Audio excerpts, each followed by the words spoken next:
ក្រុមអ្នកសង្កេតការណ៍អាស៊ាន AOT បន្តចុះពិនិត្យផលប៉ះពាល់ដែលយោធាថៃឈ្លានពានលើទឹកដីកម្ពុជាក្នុងភូមិសាស្ត្រតំបន់បឹងត្រកួន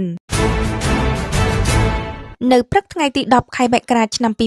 2026លោកអ៊ុំរាត្រីអភិបាលខេត្តបន្ទាយមានជ័យបានសម្របសម្រួលជូនក្រុមអ្នកសង្កេតការណ៍អាស៊ាន AOT ដើម្បីពិនិត្យផលប៉ះពាល់ដែលយោធាថៃឈ្លានពានដែនអធិបតេយ្យកម្ពុជាជាលើកទី2ដោយប្រើប្រាស់អាវុធធុនធ្ងន់ផ្លោងមកក្នុងភូមិសាស្ត្រតំបន់បឹងត្រកួនកាលពីប៉ះទង្គិចគ្នារយៈពេល21ថ្ងៃកន្លងទៅបណ្ដាលឲ្យរងការខូចខាតហេដ្ឋារចនាសម្ព័ន្ធក៏ដូចជាផ្ទះសម្បែងនិងទ្រព្យសម្បត្តិប្រជាពលរដ្ឋយ៉ាងដំណំនិងបានដាក់ទូកុងតឺន័ររាយបន្លាលួសជាមួយគ្នានេះអភិបាលខេត្តបន្ទាយមានជ័យក៏បានបន្តសម្របសម្រួលដល់ក្រុមការងារក្រសួងការពារជាតិនិងក្រុមអ្នកសង្កេតការណ៍អាស៊ានចុះពិនិត្យមើលដោយផ្ទាល់នៅទីតាំងបងប្អូនជនភៀសសឹកក្នុងភូមិសាស្ត្រស្រុកថ្មពួកជាង1000គ្រួសារដែលកំពុងស្នាក់នៅបណ្ដោះអាសន្នខណៈដែលផ្ទះសម្បែងរបស់ពួកគាត់ត្រូវបានយោធាថៃដាក់ទូកុងតឺន័ររាយបន្លាលួសនិងបំផ្លិចបំផ្លាញផ្ទះសម្បែងរបស់ពួកគាត់ត្រូវបានយោធាថៃបំផ្លាញ